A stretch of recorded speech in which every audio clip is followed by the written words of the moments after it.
evento ao vivo começará em breve, não está no YouTube, não. E tem pessoas esperando, é verdade. E agora, Roberto, eu acabei de dar um...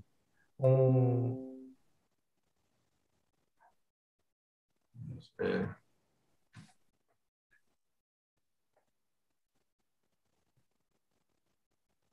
pior que tem 4 pessoas que deram joinha, mas É porque agora está aparecendo que está transmitindo e está ao vivo aqui para mim, mas eu não... tá sim, tá. E eu estou falando aqui. Ah, então tá bom. Ah, tá. Bom, Vamos lá, vamos em frente, vamos em frente. vamos começar novamente, então, para fazer certo, né? Bom, Agora, pessoal, agora, agora live, agora tá certo? tá. Agora entrou, agora tá certo, Não, Marcel. então, vamos fazer aquela inicial novamente. Essa é a primeira vez que eu estou fazendo e ao vivo é sempre assim. Bom, primeiro, boa noite a todos, quem está nos assistindo nesse momento e quem vai assistir no futuro também. Hoje nós estamos fazendo uma mesa redonda para falar sobre captação de recursos, crédito, e nós convidamos Roberto Gonzalez, que é o nosso head de governança da Ibluzone, para estar conosco, e também o Adilson Seixas, da Loara, que é um parceiro nosso. A Loara é um grande parceiro da Ibluzone nessa área. Então, eu queria passar a palavra para o Adilson, para ele se apresentar e também falar um pouco sobre a Loara, sobre o seu serviço. Adilson. Marcel, boa noite. Roberto, boa noite. E boa noite para quem está nos ouvindo aí através do YouTube e das outros canais na nossa rede social aí, vinculado aí Bluezone, tá? Agradeço o convite do Marcel, da Bluezone, por estar falando hoje sobre crédito bancário, sobre captação de dinheiro para o segmento empresas, tá? Falando a princípio um pouquinho quem é o Adilson e quem é a Luara, tá? O Adilson Seixas é o fundador da Luara. A Luara é uma empresa que está há 7 anos no mercado. Hoje a Luara tem 7 regionais, um total de 80 pessoas no seu time, tá? E o nosso time é composto por gerentes gerais, gerentes de pessoa jurídica, superintendente e diretores de banco, tá?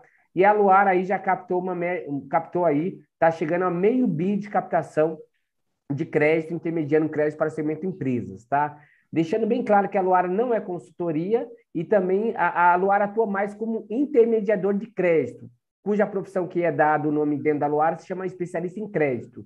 E a Luara também não empresta dinheiro, mas a gente sabe quem empresta dinheiro com qualidade, tá? Quer dizer que o assunto que nós vamos falar hoje, transcorrer aqui, com base nas perguntas que nós temos aqui e com base nas suas dúvidas, se chama crédito bancário para o segmento empresas. Como captar crédito, onde tem dinheiro bom e barato, e talvez eu sane algumas dúvidas aí. Eu espero que esse momento seja de aprendizado, desenvolvimento e, ao mesmo tempo, também de transferência de conhecimento para cada um que está participando dessa mesa redonda. Muito obrigado, Marcel. Bacana, muito obrigado, Adilson, pelas suas palavras iniciais. E eu queria perguntar e pedir para o Roberto falar um pouco da importância da governança nesse aspecto do crédito, né? O crédito é muito importante para as empresas, obviamente, mas quando a gente pensa em crédito e como que nós podemos analisar isso, ver isso, qual a visão disso, olhando do ponto de vista da governança, Roberto? Muito bom, muito bem colocado, Marcel. Foi bom, Adilson, ter colocado essa questão do melhor crédito, né? Muitas vezes a empresa não entende que ela pode escolher o que está pelo melhor crédito. Como o Adilson colocou, nem sempre o diretor financeiro tem tempo, porque ele cuida de todas as finanças da empresa, de tudo que está embaixo da diretoria dele, né? E ter alguém especializado em banco, que conheça todos os bancos e todas as operações possíveis para atender, ajuda muito. A governança fala muito em fluxo de informação, então isso contribui para um trabalho como esse. A governança fala muito em controles, fala muito em gestão de risco. Isso que o Adilson faz tem 100% vínculo com gestão de risco, entendeu? Eu estou diminuindo o risco da organização da empresa, eu estou diminuindo a necessidade de capital de giro da empresa, eu estou diminuindo o meu exigível de longo prazo, ou até de curto prazo, né? E a governança trata de todas essas questões. uma empresa que seja bem governada, que tenha e pratique a governança, ela será, inclusive, o melhor cliente para o Adilson, porque o Adilson contribuirá muito mais com a empresa que tiver essas práticas, né? Então, eu estou no conselho de uma empresa que já faz uso dos serviços dele e é notório e público a vantagem e a contribuição que a empresa teve. E não é uma grande empresa, é uma empresa pequena, né? E que teve uma vantagem altamente positiva com isso. A financeira, a diretora financeira, não tem tempo para se dedicar com tudo isso. Ela não conhecia as estruturas, as operações possíveis e imagináveis, né? Porque ela é uma diretora financeira e tem que cuidar de todas as finanças que envolvem tudo que está abaixo dela, como eu falei. Então, isso é muito importante. Um processo de governança contribui fortemente para ter uma boa política de crédito, né? Então, isso contribui para um trabalho como esse que o Adilson desenvolve, e acho que todos ganham, né? A empresa ganha com isso, ela cresce, se desenvolve, e é o que a governança acredita, defende e estatisticamente comprova que assim funciona. Uma coisa que é interessante, Roberto, é que a maioria das empresas, ela rotula banco, né? Banco não presta, banco é agiota legalizado, banco só quer vender produto, e normalmente você, como governança das empresas, Roberto, você já também se deparou que a maioria dos empresários ele não se planeja para ter acesso a crédito, né? E a governança, como você falou, ela agrega valor com informações de qualidade, um balanço de qualidade, mostrar que, de fato, a empresa gera caixa, né? Gera lucro para que possa mostrar os números com mais qualidade para ter acesso a crédito de qualidade. Só que os empresários, de modo geral, Roberto, o que eles acham? Que banco é uma casa de caridade, que banco é uma ONG, e banco não é nada disso. O banco é uma empresa como qualquer outra que foi criada para dar lucro, né? E banco é um fornecedor de dinheiro e dinheiro é um produto. É um produto. É um produto diferente? É um produto diferente. Mas por que tem clientes que acessam dinheiro com qualidade e outros não acessam? Né? Aí entra também, Roberto, o imediatismo, né? O imediatismo que gera a pressa, que gera urgência, e tudo que é pressa e urgência gera dinheiro caro, dinheiro ruim, com má qualidade e tudo mais. Quer dizer que, uma vez que, de fato, uma empresa tem governança, ela acaba tendo informações com mais qualidade e contribui para ter acesso a crédito. Mas isso também, Roberto, como você falou, não quer dizer que ela vai ter acesso a crédito de qualidade. Se não tiver uma pessoa que conheça de banco, que conheça o mercado financeiro, que conheça de não apenas saber negociar, a empresa hoje, pela mudança do mercado de crédito, isso é bem claro, o mercado de crédito mudou nos últimos 10 anos, né? Antigamente, Roberto, você sabe bem disso, e o Marcel também, que nós tínhamos 4 pessoas importantes numa determinada cidade, nas cidades, cidadezinhas, né? Uma era o padre, outro é o prefeito, o delegado e o gerente de banco. E todos perderam reputação. E o gerente de banco perdeu a alçada, não decide mais nada. E quem decide o crédito se chama classificação de risco, né? Quer dizer que essa mudança do comportamento de crédito bancário passou por uma mudança brusca, e o diretor financeiro, o gerente financeiro, por mais que ele seja bem instruído, boas faculdades, sabe negociar bem, ele não vai ter... E que tenha garantia, ele não é suficiente para ele ter acesso a crédito de qualidade. É isso mesmo, você enxerga como governança, uma vez que você está em governança, na governança de algumas empresas, Roberto, isso também? Não, isso acontece e tem assim, né? O banco também tem que ter governança, né? O banco também tem que ter boas operações, né? O próprio banco, não é só a governança na empresa, é o próprio banco. E ele quer que as suas sejam rentáveis, ele aposta, no bom sentido da palavra apostar, no bom sentido da palavra apostar, né? No sucesso do empreendimento que ele aportou recurso.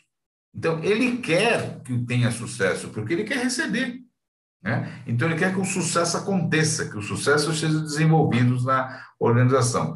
Então, quando você imagina as instituições bancárias com governança dentro dela, com fluxo de informação, com controles, com compliance, e as empresas também com isso facilita toda a negociação. E tendo uma pessoa que entenda esses dois mundos, né, que possa fazer a intermediação, que facilita muito para um diretor financeiro, que tem um monte de coisas para desenvolver, fazer com que pessoas que entendam Eu costumo dizer o seguinte, Adilson, se, por exemplo, o analista cambial da minha empresa, eu sei mais de câmbio do que ele, eu tenho que mandar ele embora se eu sou vice-presidente financeiro.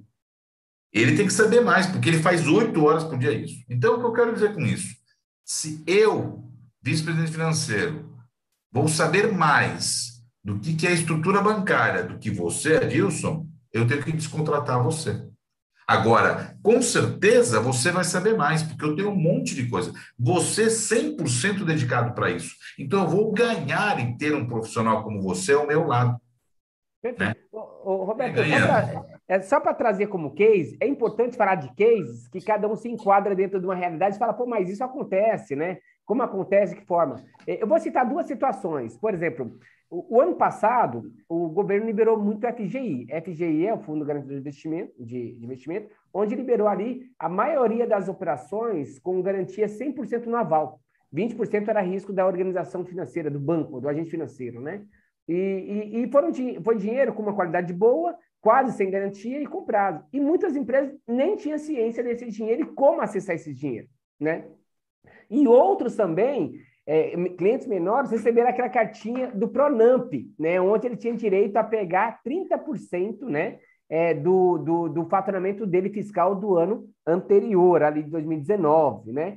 E muitas pessoas receberam a cartinha e falaram, pô, agora estou em berço esplêndido, vou ter acesso a crédito a 1,25 ao ano, mas Selic, isso é maravilhoso. Mas calma aí, o risco é banco. Quem analisou o crédito era o banco. E muitos clientes ficaram esperando, eu tenho conta no Itaú, vou esperar o Itaú me liberar dinheiro. E 30% de faturamento de 4 milhões e 800, nós estamos falando de quase 1,5 milhão de crédito. E sabe quanto que o Itaú liberou por cada pessoa jurídica? No máximo 200 mil. Quer dizer que aquele cliente não teve acesso a esse crédito. Mas outros agentes financeiros liberaram na sua totalidade. Quer dizer que a falta de conhecimento do mercado financeiro não faz com que o empresário também tenha acesso a crédito de qualidade. No momento que o último semestre do ano passado, nunca se teve dinheiro tão bom, com tanta qualidade, com tanta facilidade, quanto o último semestre do ano passado. E quem perdeu esse cavalo, passou. Né? E mas agora passou. Né? Em plena pandemia, dinheiro muito barato. É que nem os recursos do BNDES, né? Está cheio de recursos do BNDES para pequena e média empresa. E que o cavalo passa, não pega e vai embora. Né? Que é um recurso barato e que as empresas não pegam por desconhecimento. Mas, Marcel, toca aí. Não, o papo de vocês está muito bom. A minha função aqui é não atrapalhar.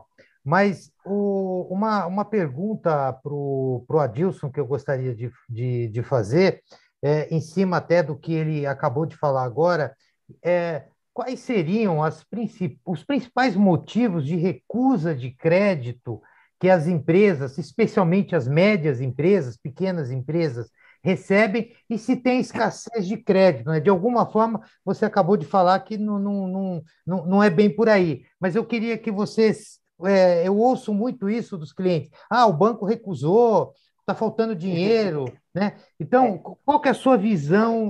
Eu vou responder de trás para frente. Porque o que é mais fácil, vamos dizer assim, tá? 1/3 da receita do banco provém de crédito. Então, o banco sempre vai querer emprestar seu dinheiro. O que existe ali é fechar um pouco mais da torneira para melhorar a qualidade do crédito que vai ser emprestado. Mas o crédito, ele sempre será abundante. Sempre, sempre, sempre terá crédito para o segmento empresas, pessoa física e assim por diante, ok? Isso é fato. Existem operações subsidiadas que é temporário? Existe. Mas, de modo geral, o crédito, ele sempre é abundante, tá? Nunca faltará crédito, podemos dizer assim. Nunca, talvez eu esteja sendo muito assim, exagerado. Mas o crédito, ele sempre está abundante no dia a dia, tá? Porque a receita, 1/3 da receita do banco provém de crédito bancário. O que vai acontecer ali é o banco melhorar o crivo da análise do crédito para que seja um crédito com mais qualidade em momentos de crise. O banco vai emprestar com mais qualidade para empresas que têm mais qualidade. Mas quando o mercado melhora e existe aí uma expectativa do PIB, como está acontecendo agora, o que o banco vai fazer? Reduzir o crivo da análise para emprestar mais, sabendo que corre um pouco mais de risco. Isso pode acontecer, assim como o inverso também é verdadeiro. Ok? Quer dizer que crédito sempre vai estar abundante. certo? Esse é o primeiro ponto. O segundo ponto vai de encontro com a governança, né? Mais uma vez, às vezes o empresário não se prepara para ter acesso a crédito de qualidade.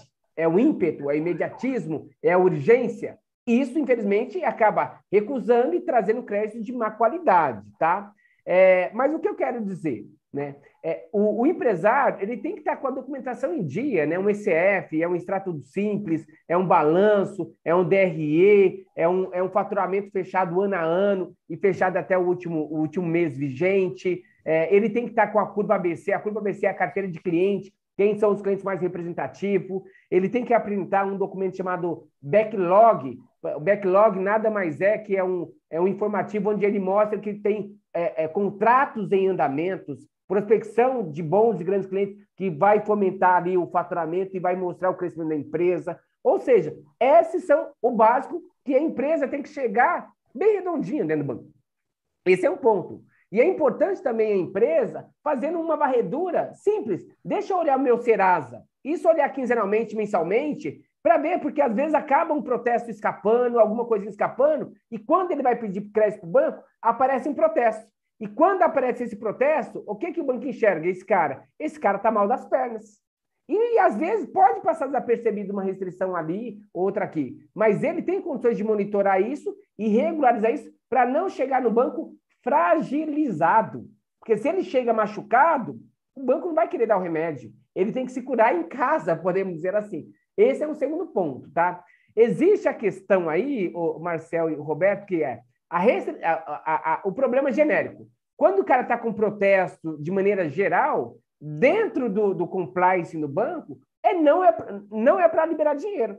Quer dizer que eu dou um passinho para trás, regularizo e depois volto para o banco. Porque se o cara, mas na hora que eu mais preciso do banco, o banco não quer me atender, mas você já está machucado, ferido ali, com um monte de protesto, restrição. Você como fornecedor, se chegasse um cliente para você ali, você empresário que tem uma carteira de cliente, eu quero comprar a prazo, 30, 60, 90 dias, eu não tenho dinheiro, você me vende? Você vai puxar a capivara do cara. Se o cara tiver com protesto, calma, não vou vender para esse cara, senão eu vou ter prejuízo. O banco é a mesma coisa. Quer dizer que só que nós temos as condições de nos preparar antes, numa governança, com base no que o Roberto aí ele tem experiência, e antes de entrar no banco, calma aí, como que eu estou? Né? Como que eu estou em termos de apontamento restritivo e assim por diante? Uma outra coisa que acontece bastante, Marcel, o cliente ele paga todo mês a parcela, só que ele paga atrasado, 2, 3, 4 dias, 15 dias, 20 dias. E ele fala, eu paguei em dia. Não pagou em dia, ele pagou atrasado. E o banco, ele é rigoroso. E ao mesmo tempo que ele é rigoroso, ele é rancoroso. Né? Quer dizer que pagar a parcela dentro do mês não é pagar em dia. Pagar em dia, venceu dia 30, paga dia 30. Venceu dia 10, paga dia 10. Mas o cliente, na cabeça dele, ele está em dia, ele está adimplente e não está adimplente. Quer dizer que tem algumas coisas dentro do banco que você tem que se atentar para falar, mas o banco não quer me emprestar dinheiro. Uma outra coisa que acontece o banco é fornecedor. E quanto mais fornecedor você tiver, mais acesso a crédito você vai ter. E normalmente o cliente fica refém de 1 ou 2 ou 3 fornecedores de banco. E quando esse cliente ele começa a atingir, na média, de utilização de 50% das suas linhas de curto prazo, que é conta garantida, que é desconto, que é cheque especial, o que acontece com a classificação dele de risco? Cai. Por mais que foi o banco que colocou você naquela valeta, você tem que sair. Como você vai sair? Naquele banco? Provavelmente não. Aí você tem que buscar um outro parceiro bancário para liberar um crédito de qualidade para que você possa sanear aquela classificação ruim. Adson, mas o banco está me propondo uma renegociação. Não faça isso. Por quê? Bancos a gente conta na mão, tem poucos. E eu tenho que sempre sair no banco pela porta da frente. Eu não posso fazer renegociação porque a empresa está passando por um momento ruim agora. Mas daqui a pouco o mercado vai voltar a aquecer e você vai precisar de capital de giro. E se você sair do banco pela porta de trás, você não vai ter acesso a crédito. Por isso que eu falo que banco é um fornecedor de dinheiro e dinheiro é produto. Por mais que o banco é um fornecedor rancoroso, mas o meu objetivo, junto com o meu time, qualquer pessoa, nunca é fechar a porta, é restaurar relacionamento bancário.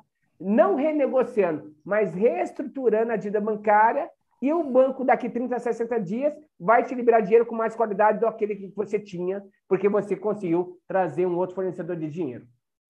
Consegui responder a pergunta, Marcel? Roberto, Muito, alguma muito, dúvida? Adilson, muito bem didático, né, e direto a sua resposta, né, e acho que tem também na cabeça das pessoas um imaginário de banco, né? Imagina, não tem uma névoa sobre isso, né? E você agora traduziu muito bem isso. A minha pergunta para o Roberto é quase que retórica, né? Mas eu preciso fazer, até para que ele possa pincelar um pouco sobre isso, né? A importância da governança nesse momento, para não deixar chegar nesse ponto, né? A governança tem instrumentos e ferramentas para não deixar que coisas muito importantes não sejam vistas e a gente vá procurar alguém na bacia das almas, né? Como se diz por aí. Então, Roberto, em cima do que o Adilson disse e da governança, como que a governança pode ajudar? Como que ela potencializa para que isso não aconteça? A principal questão é evitar aquilo que o Adilson colocou, que a gente vai resumir, vou fazer uma analogia com o ser humano em relação à empresa e banco, tá? O rapaz é a empresa e a moça é um banco. O que acontece muitas vezes? O rapaz está andando na rua, olha para uma moça, a moça olha para ele, eles se abraçam e vão no cartório e se casam. Se eu conto essa história de um rapaz e uma moça, todo mundo vai achar um completo e total absurdo.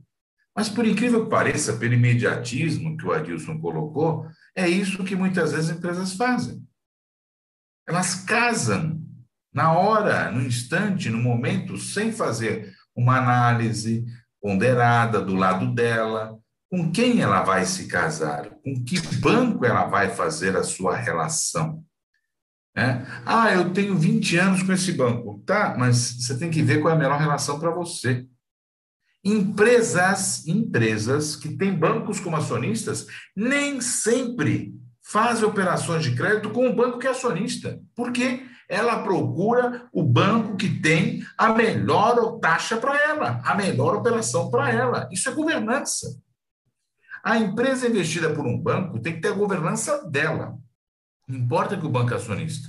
Ela tem que procurar a melhor operação para ela. É por isso que ela também tem lá um comitê de partes relacionadas, para evitar isso, para que ela faça com a melhor. O que vai acontecer é que se a melhor operação apresentada por o banco A é igual à operação apresentada pelo banco que é acionista, o banco que é acionista preferência, o que é totalmente natural, totalmente normal. Agora, se a operação do Banco A for melhor, é com ela que eu vou fazer a operação.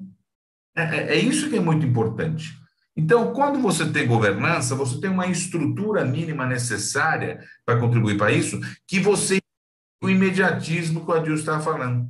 Você inibe o cara acordar e falar, pelo amor de Deus, eu preciso pegar um empréstimo num banco. Você inibe isso quando você tem uma estrutura de governança para que a operação seja melhor pensada, melhor raciocinada. E lembrando, Marcel, que hoje em dia a gente fala de governança, mas a gente fala, na verdade, num conceito amplo, inclusive a Ibluzone defende, que é o conceito ESG, governança social, econômico e o ambiental, né? Então, é nesta vertente que nós estamos aqui falando dentro do processo de governança. Mas, Marcel, toca aí.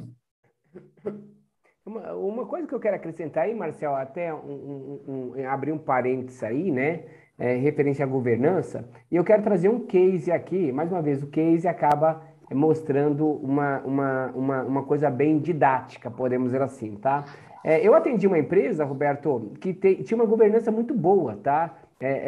Dois empresários, dois irmãos, sabe, empresa redonda, bons clientes, tinha ali grandes profissionais em algumas áreas específicas, e essa empresa tinha, sabe, tinha um bom faturamento naquele momento, era por volta aí de 20 milhões de faturamento essa empresa tinha, tá? E o grande problema dele, por mais que ele tinha uma boa gestão, governança, podemos dizer assim, ele tinha uma grande dor do crescimento. Porque toda vez que você cresce, mais capital de giro. E o prazo dele de pagamento era de 90 a 180, o prazo de recebimento dele é de 90 a 180 dias. Chega um certo momento ele falou, eu não vou poder crescer porque eu não tenho capital de giro suficiente, né? E ao mesmo tempo não tinha garantia, né? E como você falou em alguns momentos durante o nosso bate-papo, o Roberto, ter hoje, não puxando a sardinha para o meu lado, seja eu ou um outro profissional, se o diretor financeiro ou empresário não tiver um cara, mais uma vez, assim como ele tem um tributarista, um advogado, um contador, se ele não tiver alguém buscando crédito com qualidade antes da dor, esse cara morre no meio do caminho. Por mais que a empresa seja maravilhosa. Muitos ficaram no caminho agora durante a pandemia, não que o produto era ruim, não porque ele não tinha carteira de cliente. A pandemia, ela deixou um buraco enorme, isso foi fato. Mas ela vai passar, já está passando, porque todo mundo até setembro está todo mundo vacinado. E o mercado vai voltar. Mas esse cara que era muito bom ficou no meio do caminho por falta do quê? Do crédito. Não foi por falta do produto. Não, sim. Não foi o produto ou a carteira de crédito, foi por falta do crédito. Isso acontece muito no mercado, Adilson. Nesse processo todo que isso acontece, também tem falta de fluxo de informação, né? A falha de fluxo de informação acontece dentro das organizações. Como você está falando de case, né? Eu tenho aqui inúmeros cases, né? Sem falar os milagres, né? Falando os milagres, mas sem falar os santos, né? Eu conheço empresas que tiveram, por melhora da sua governança, uma empresa de 120 milhões de faturamento, teve uma redução de 12%. E o banco falou isso para ela. Você melhorou seu balanço, você melhorou o fluxo de tomada de decisões, e isso reduziu em 12%. O banco, que já era um banco tradicional de relacionamento dela. Então, isso é um case real, prático, que ocorreu. Então, realmente, a governança possibilita, era um laboratório, né? Um grande laboratório que depois foi vendido para uma operadora de plano de saúde. Então, esses casos acontecem. Eu estou no conselho da empresa, que até pelo serviço seu está melhorando o padrão de endividamento dela, né? Então, por quê? Por causa da diretora financeira, caso concreto, case, né? Não tem o tempo necessário, ela tem várias atribuições, né? Ela não é só da operações financeiras, ela tem outras atribuições envolvendo finanças, envolvendo controladoria, envolvendo até RH, que está na alçada dela, dentro da empresa, né? Não vou aqui discutir se deveria ou não, mas está. Então, ela tem que se preocupar com tudo isso. E aí, estando relacionado com alguém especializado, focado na estrutura bancária, ela está melhorando. Olha só, é um case de uma empresa que está iniciando um processo de praticamente de governança e que contratou um especialista externo em estruturação bancária que melhorou o padrão, está melhorando o padrão de endividamento dela. Muito bom. Fica à vontade aí, Marcel. Adilson, em cima do que você disse, teve um comentário do Dario Bernardo lá no chat do YouTube, dizendo que aquela empresa que você deu exemplo agora há pouco agiu com o coração, não com a razão, né? E lógico que nós somos seres emocionais, somos pessoas, temos que ter emoção, mas quando a gente trata de crédito da empresa, da segurança da empresa, nós temos que ter tudo muito bem estipulado. Em cima do que você comentou, do que o Roberto comentou também, o ecossistema financeiro brasileiro, ele é muito grande, ele não é só alguns bancos, algumas instituições. E muitas vezes, né, por conta do que o Roberto acabou de comentar, que a pessoa tem várias atribuições dentro da empresa, o financeiro é uma atribuição importante, mas ela tem outras, e ela está ali dentro da caixinha, imersa, não está vendo tudo o que está acontecendo, e como você falou, nos últimos 10 anos mudou muito, mas nos últimos 3 anos mudou muito também, no último ano mudou muito também, e está mudando agora. Então, eu queria que você falasse um pouco dessa amplitude do mercado financeiro brasileiro, e que tem muitas vezes a pessoa está lá tem uma fazenda, vamos dizer, e nenhum banco quer como garantia, mas tem uma instituição que poderia, por exemplo, aceitar isso, e ele não tem condições de conhecer esse mercado todo, e uma empresa que faz essa intermediação poderia fazer isso, por exemplo. Mas eu queria que você discorresse um pouco sobre isso, Adilson. De fato, Marcel, o sistema bancário mudou muito e cada dia muda mais, tá? E eu quero tirar até um estigma, né, que tem aí, que vem se colocando no mercado. As fintechs vêm com uma bandeira paz e amor, né? Paz e amor, viemos aqui, bandeira branca, vamos desburocratizar o processo. Ok, mas as fintechs não são baratas, são caríssimas, tá? E nega tudo, eles só querem também o filé, tá? Porque é o algoritmo que define o crédito. Tem fintechs aí que cobram 3, 4, 5%, até mais, e 10% por intermediar o crédito. Ou seja, aonde que é barato isso? Não é barato, é caríssimo isso, né? E o cliente hoje, infelizmente, o varejo não acaba tendo alternativa e vai para as fintechs. E retomando, né? As fintechs é uma empresa como qualquer outra que foi criada para dar lucro. Então, ela não vai ser barata. Se ela puder colocar spread de 2, 3, 4, 5, 10, ela vai colocar. E se o cliente tiver ali emergência, ele vai tomar aquele crédito ruim. Tá? O que eu quero trazer aqui é que hoje, eu sempre falo e eu não tiro, e eu não abro mão disso. As melhores soluções em crédito estarão nos 5 principais bancos. Ainda acontece isso. Ponto. Ele possui ainda um monopólio de 80% da carteira? Sim. As melhores sempre estarão nos 5 principais bancos. Porém, os bancos médios, os bancos de negócios, eles servem como trampolim para você ter acesso com mais qualidade nos bancos principais.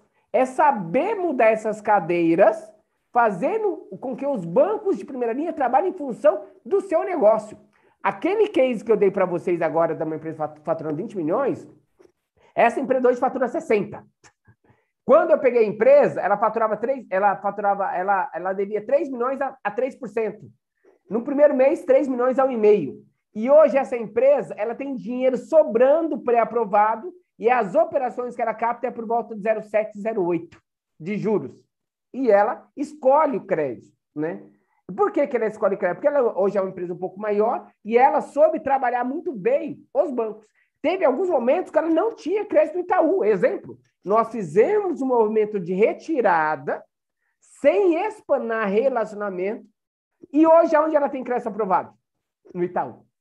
Quer dizer que sair do banco de maneira adequada, sem estressar relacionamento, com politicagem. O banco não quer liberar dinheiro hoje, não tem problema nenhum. É o perfil daquele momento do banco. Se você faz uma retirada do banco, o que vai acontecer com a classificação de risco da tua empresa? Melhorar. Quem vai bater na tua porta daqui 30, 60 dias? O próprio banco. Quer dizer que o banco hoje ele está em busca de bons clientes. E a tua empresa, ou a empresa que você assessora, que você é consultor, ela é de boa qualidade. Mas naquele momento, a tua empresa, naquele banco, não é boa. Mas daqui 30, 60 dias, fazendo um movimento de estratégia, a tua empresa vai ser boa novamente para aquele banco. É assim que funciona o mecanismo da classificação de risco. Quer dizer que hoje, Marcel, só concluindo a tua pergunta, hoje tem empresas que querem clientes acima de 10, acima de 30, acima de 50. Cada banco tem um perfil. Cada banco quer uma garantia do imóvel rural, ou imóvel urbano, ou um terreno, ou um imóvel operacional.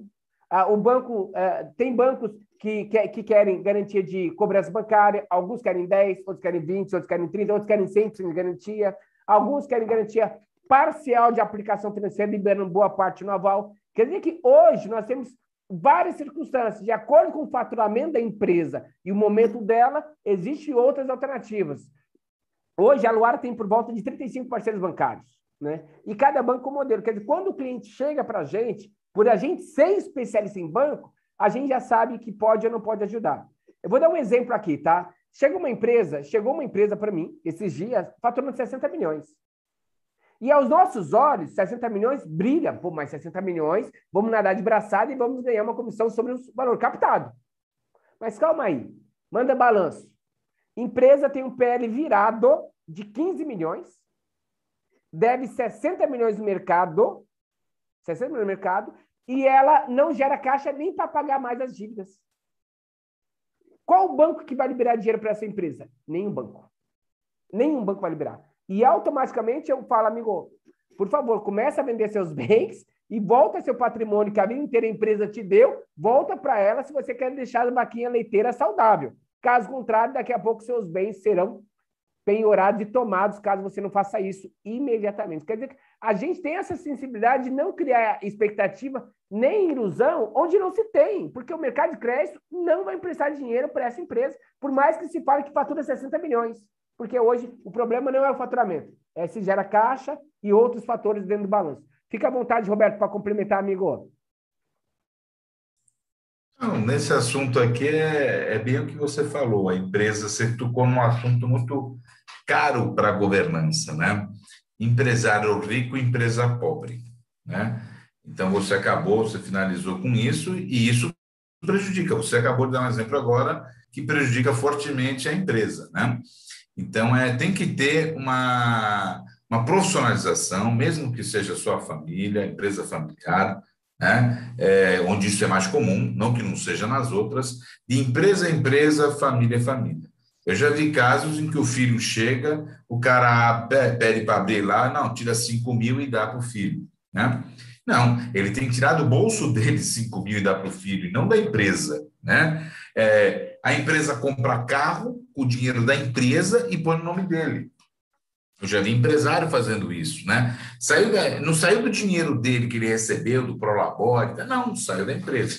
Quando isso acontece, você está lapidando a empresa e no momento de crise isso prejudica a empresa.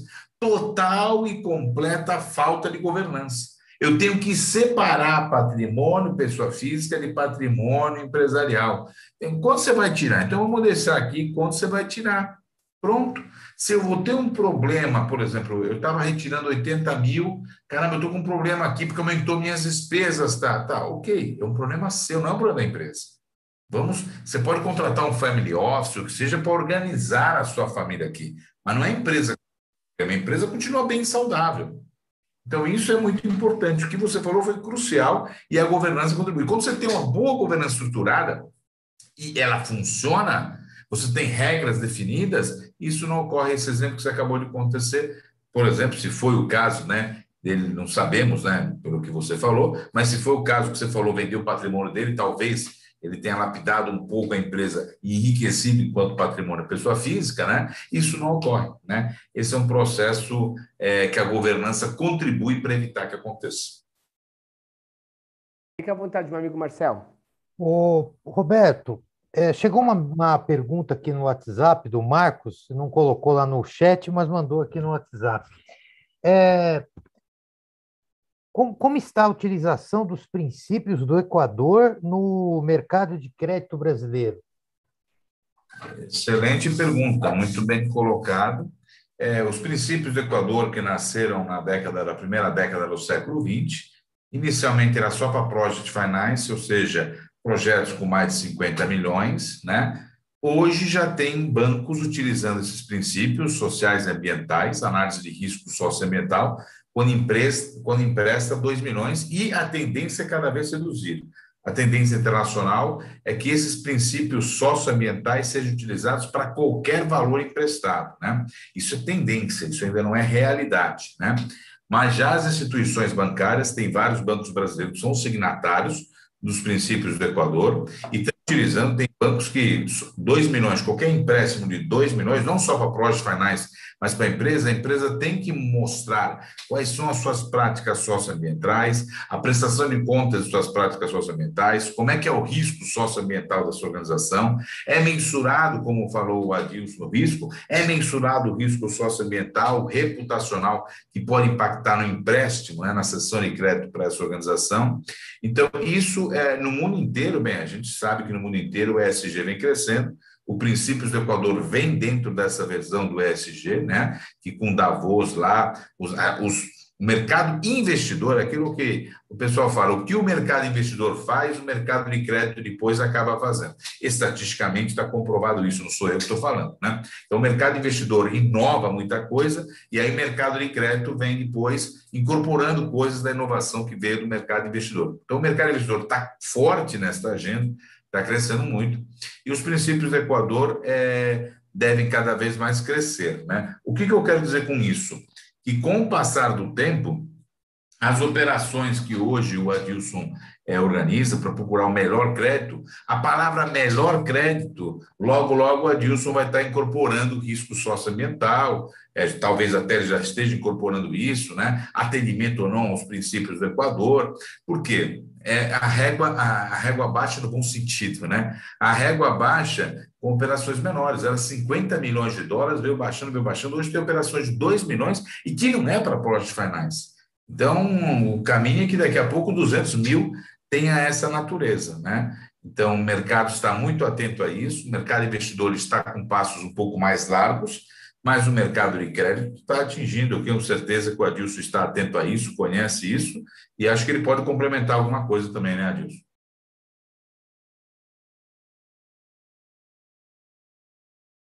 Você falou tudo, amigo. Não tem nada a complementar mais, não. Tá cada dia mais a expectativa ao passar o tempo e aos anos, essa exigência ambiental, aí, socioambiental, a tendência é aumentar para que todo mundo fique enquadrado aí dentro dessa questão, amigo. Você falou tudo. Perfeito? Adilson, a gente daqui a pouco, né, o tempo passa muito rápido, mas ainda a gente tem um tempinho aqui. Eu queria que você falasse um pouco, Adilson, daquele empresário que está nos assistindo agora, que pode não ter aquela necessidade imediata de crédito, mas ele poderia ser preventivo. O que você recomendaria? Quais são as ações que uma empresa que não necessariamente precisa de crédito hoje, se é importante a gente ter créditos pré-aprovados? Como é que você olha essa questão? E depois, obviamente, queria que o Roberto complementasse um pouco sobre o olhar da governança para uma prática como essa, de ser preventivo. Tá. Com base nessa tua pergunta, Marcel, e é uma das perguntas que geralmente as pessoas me fazem, qual o melhor momento para se captar crédito, né? Qual o melhor momento, né? E mais uma vez, a maioria das empresas, né, vai naquele imediatismo, naquela urgência, né? E é totalmente equivocado, né? Nem todas as empresas tomadoras ou grandes tomadores são as empresas que estão mal das pernas, são as empresas que estão bombando, né? Se não fosse assim, não tinha tanta empresa fazendo IPO, buscando um crédito barato de investidor, para ela acelerar o crescimento mais ainda, né? Quer dizer que as grandes empresas, elas são extremamente alavancadas, né? Você vê o nosso amigo da Havan, ele tem mais de 160 lojas, ele não tinha capital suficiente para ter 160 lojas. E essas 160 lojas que ele tem, praticamente todas são capital de terceiros. Né? Ou seja, é dessa forma que o grande empreendedor, o grande empresário cresce. Caso contrário, ele fica pequenininho, daqui a pouco vem um grande, atropela ele e fica para trás. Quer dizer que o tomador de crédito não é o que está mal das pernas. O tomador de crédito é aquele que está bem, sustentável. Porém, a cultura do empresariado é imaginar que eu só vou tomar crédito quando eu estou precisando. Tem equivocado. Né? Aquele jargão que tem, capital de giro mais caro é aquele que você utiliza do seu caixa. Vai em busca de capital de giro terceiro, deixa seu caixa preservado, blindado, uma emergência ou para uma oportunidade de comprar insumos mais baratos e assim por diante. Quer dizer que o que eu quero trazer aqui você não tem dinheiro, vai em busca de dinheiro. Esse é o melhor momento de buscar dinheiro barato, enche seu caixa, né? E faça com esse dinheiro de terceiro comprar mais barato, faça esse dinheiro trabalhar em função da empresa, né? Compra matéria-prima barato, com desconto, ou seja, faça investimento para você crescer mais ainda. Quer dizer que o que eu posso falar, ô Marcel, respondendo a tua pergunta, o melhor momento de captar dinheiro é quando você não precisa. Que você começa a fazer dinheiro com dinheiro de terceiro. Já começa por aí. E é onde o banco quer emprestar para você. Aí por isso você vê aqui, mas o banco só me empresta dinheiro quando eu não preciso. É neste momento que você tem que pegar dinheiro para fazer dinheiro com dinheiro terceiro, né? Quer dizer que... E outra coisa que eu quero trazer, respondendo a tua pergunta, Marcel, é desenvolver fornecedores. Se eu perguntar, se você é empresário, trabalha com matéria-prima, um insumo de papelão, desenvolve 5 fornecedores. E você vai barganhar o que é melhor para fornecer o papelão para você embalar o seu produto. E por que dinheiro você tem 2 ou 3 fornecedores apenas? Aí você fica refém do sistema. Quer dizer que o melhor momento é você estocar crédito. Quando você abre uma frente de crédito e aprova, você não é obrigado a tomar o crédito. Mas você tem um papel de fazer a manutenção daquele crédito para suas futuras necessidades. Mas como empresário, de modo geral, ele pegou ali uma versão de banco, não gosta de banco, não gosta de gerente, ele se afastou do relacionamento do fornecedor de dinheiro.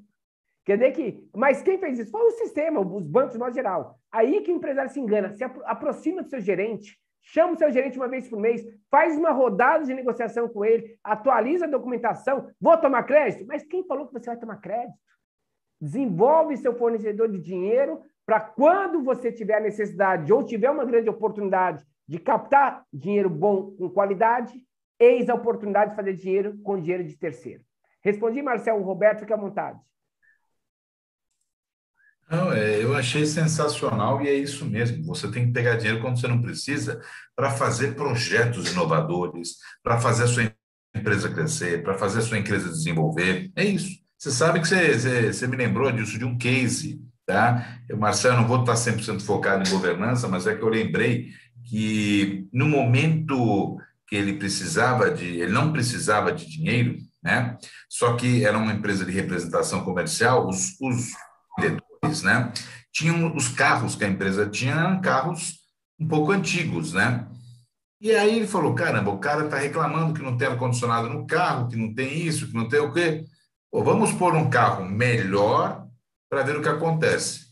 Eles visitaram mais clientes, ou seja, esse é o bom crédito. Ele pegou dinheiro, trocou a frota de veículos e aumentou as vendas de pagar o crédito. Porque em vez de visitar, vou chutar aqui porque eu não sei, tá? Em vez de visitar 6 clientes, visitava 10 clientes por dia. Porque ele se cansava menos, porque ele tinha mais conforto no instrumento de trabalho dele, que era o veículo, né? Então a gente tem que lembrar isso. Existe o Adilson já colocou, existe uma coisa que crédito é uma coisa ruim. Eu já ouvi muito isso. Zero. Não é. O crédito é bom. O crédito é bom e você foi perfeito. Quando você colocou que a empresa não precisa, inove, tire projetos da gaveta, cresça, se desenvolva. Eu costumo dizer o seguinte, se você está sobrecarregado, um empréstimo até para uma viagem pode ser bom, porque você vai voltar melhor e você vai pôr ideias melhor para a empresa. Então, você tem que ter em mente que crédito é um aliado do processo. E aonde entra a governança? Contribuir para a melhor decisão, para uma decisão rápida, para uma decisão, contribuir para que a decisão não seja rápida, seja pensada, tá? E dessa forma. O que nós temos que pensar não é só empresa, pessoa física. Crédito é um aliado para o seu desenvolvimento, seja pessoal ou seja empresarial. Você tem que saber o momento de tomar crédito, não é ruim. Ruim é quando você toma um mau crédito num mau momento. Se você toma um bom crédito, como a Adilson colocou, num bom momento, isso é um aliado para o seu desenvolvimento, seja pessoal ou seja empresarial. E é isso que a gente está falando aqui.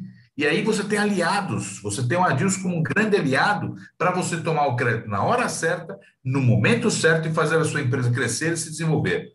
Aí você está usando, é o mais, é o ganha-ganha, e a governança entra nesse processo. Roberto, só acrescentando o que você falou, trazendo também um outro case daquela empresa que eu falei que é um case, né, para a gente, que é uma grande empresa aqui. Para você ter ideia, essa empresa, ela tinha uma máquina lá que gastava, por exemplo, 1 tonelada de papel, né? E nesse caso, ela tinha lá 10% de aparas que descartava, ok? E esse 10% de papel que era aparas, podemos dizer assim, né, dava um prejuízo, entre aspas, de 50 mil por mês. E nós compramos 2 máquinas importadas, 1 milhão de euros, ok, a longo prazo, onde aí ele trocou 2 máquinas, quer dizer que 100 mil de economia, tá? 100 mil de economia mês. Trouxemos 2 máquinas para eles, onde a parcela ficaria ali por volta de 120 mil reais aproximadamente mês. E essa máquina produzia muito mais e a economia praticamente caiu bastante. Quer dizer que a economia da redução da aparas, a máquina moderna, a redução de ali era 4 pessoas, reduziu para 2, ou seja, ele ganhou eficiência, redução de custo, aparas, e ele pôde colocar outros produtos mais modernos na linha, para você ter ideia. Esse é o movimento do crédito a favor. O outro crédito a favor que ele tomou comigo, que eu ajudei ele a captar, captei 4 milhões para esse cliente, 60 meses, uma operação maravilhosa. O ano passado, no finalzinho do ano ali, no começo desse ano, teve crise de aço, teve crise de papel, que não tinha no mercado, não tinha insumos. E ele tinha mais ou menos 5 milhões de caixa à vista. E como ele tinha dinheiro à vista, o pedido dele entrou na frente, ele comprou mais rápido. Quer dizer que ele não ficou sem insumos. Olha o crédito, como ele usa, ele é um instrumento para que o cliente possa ficar tranquilo. Fica à vontade, ô Roberto. Você foi perfeito na análise, foi, como o pessoal costuma dizer, você foi cirúrgico agora. Vamos aí, Marcelo. Pessoal, pô, o papo está excelente. O pessoal começou a fazer perguntas agora no chat, mas a gente já está no finalmente. Mas depois o Adilson vai poder acessar e também responder isso. Mas eu queria trazer uma pergunta que veio do chat para a gente também partir para o encerramento. Mas uma coisa que ficou muito clara para mim é o crédito é muito bom. Agora, eu tenho que saber o que fazer com esse dinheiro, né? Não pode ser, esse dinheiro não pode entrar simplesmente e falar, eu estou com o dinheiro aqui. O dinheiro tem que ter um propósito e a governança vai ajudar a estabelecer os melhores propósitos. Mas a pergunta que veio do Pedro Fernandes, lá do chat, é a seguinte: Adilson, você acredita que o modelo de concessão de crédito dos grandes bancos vai mudar no médio e no longo prazo? Tem alguma sinalização nesse sentido, na sua visão? O que vai mudar é a maneira de negociar o crédito, né? Por quê? Tem o Open Bank agora, né? Onde vai ter o compartilhamento de informações, tá? E onde os bancos vão ter ali, o cliente que aderir a isso vai poder compartilhar suas informações, seus dados, suas operações de crédito, e aí talvez aumente uma concorrência, né? Mas, mais uma vez, como o cliente não sabe negociar crédito, o banco também pode dar um bypass e oferecer um crédito mais ou menos e não melhor para ele, né? Vai trocar ali 6 por 5, ao invés de trocar 6 por 2, em termos de qualidade de crédito, né? É isso que eu queria exemplificar. O que eu acho, na minha visão de empresário, empreendedor Loara, o que vai mudar é a maneira de negociar o crédito entre banco e cliente. Por quê? As agências bancárias estão fechando. E os profissionais do mercado, cada dia menos, né? E aonde vai ficar o cliente na relação da negociação? É uma negociação fria, algoritmo, é sistema? E o empresário não quer essa relação. Ele quer uma relação olho a olho. Ele quer uma negociação quente ali com o fornecedor de dinheiro. O que, na minha percepção, uma grande mudança que vem acontecer no mercado de investimento, através do assessor de investimento, esse mesmo movimento vai acontecer no mercado de crédito.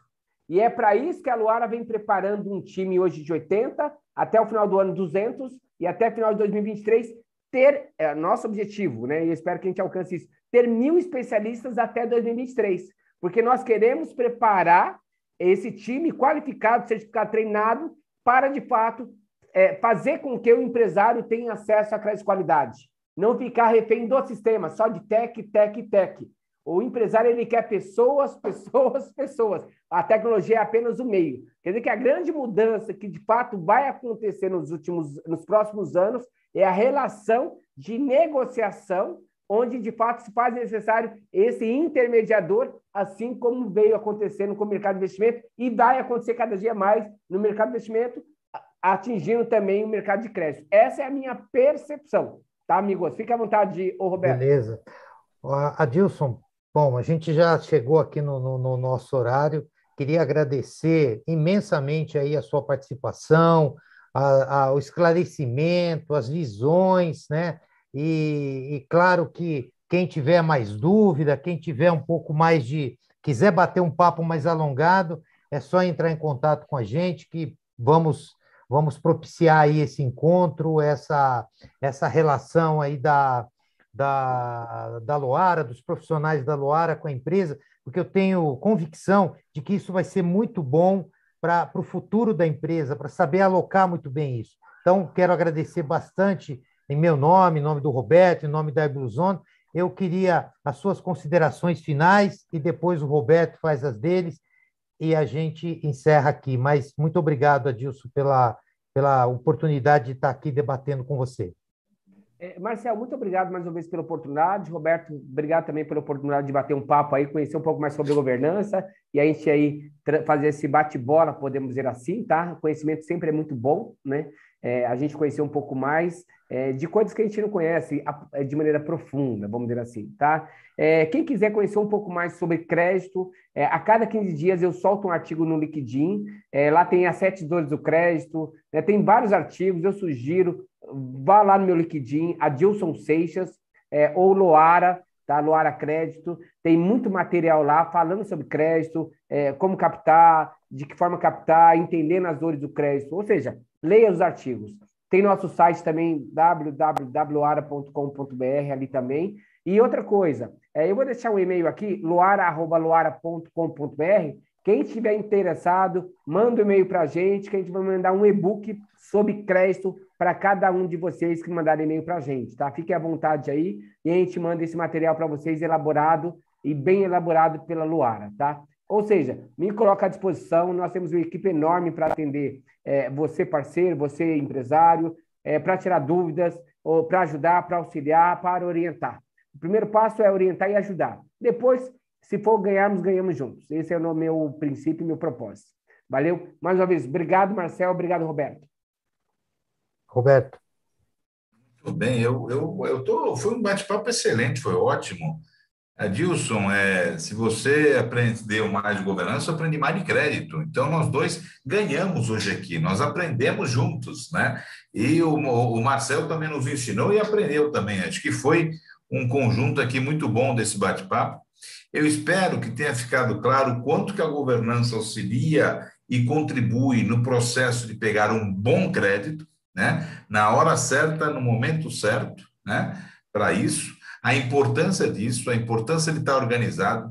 O Adilson falou bem claramente, tem que estar organizado, tem que ter o balanço. Se você tem lá a gestão de risco estruturada, está inclusive nota explicativa falando que você tem uma gestão de risco, está lá que você tem um compliance, né?